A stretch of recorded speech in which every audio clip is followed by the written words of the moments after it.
When it comes to structural strength, you've got the strength that's required in the chassis, and we have to have strength in the frame.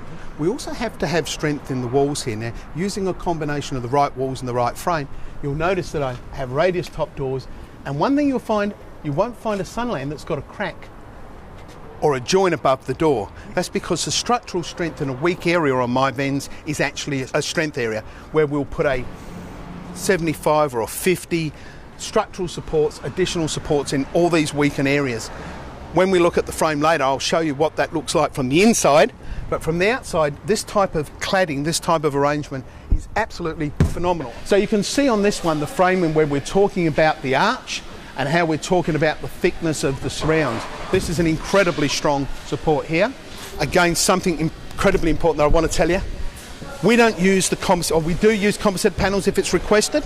We can do them. Our preference, however, is for the way we produce this. One of the reasons is because we can screw the furniture in place. The other reason is that by doing it this way, we can truly come up with a composite experience with all the advantages and no disadvantages. So, this is hard glued to the aluminium frame. The fiberglass, however, when it's attached, is actually used with a flexible adhesive.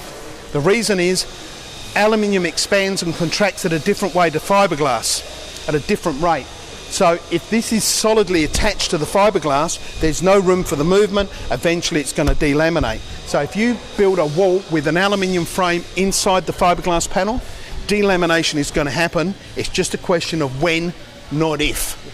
A big feature on our van is that we make these panels. It takes a lot more time, but we're not doing it because we want to take longer and spend more money.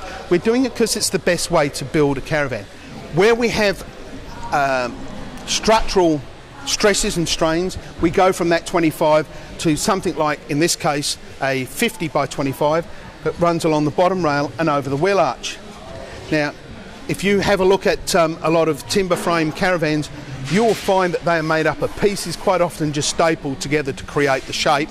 It's not one piece and welded up or mounted up the way this is. Okay. Now, when it comes to the roof, you'll see there's a 25 rail across the top there. When the roof goes on, it produces another 25 rail, so the roof will also end up with a 50mm rail all across the top.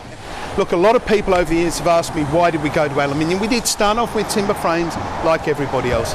My first bad experience where we actually had a customer, an accident, they had a piece of timber spear through the roof of their caravan. It was in storage in their yard. They didn't know. He's come to his caravan 6 months later and discovered that the water has been pouring in the back, and the whole back of the van where the timber was had all completely rotted away. And I've got to tell you, it was one of the downers in my life. I swore that day I'd never let that happen, so I went to fiberglass to make sure that it wouldn't be able to spear through it, step number one. And step number two, in the unlikely event that water still did get in, the aluminium makes sure that it can never rot. This material here will be around a lot longer than you and I will be, but I can tell you now, if it's timber, it's going to rot. It is only a question of when, not if, and that's why I go to aluminium. You'll also notice that with these holes, and I keep harping on the same thing, weight saving, weight saving, weight saving. So I've done this to save that little bit of extra weight. Over the course of the entire van, it's probably only saved 25 kilos. 25 kilos is nothing, right? Well, 25 kilos is a bloody lot if it's 25 kilos or 25 litres of water when you need it.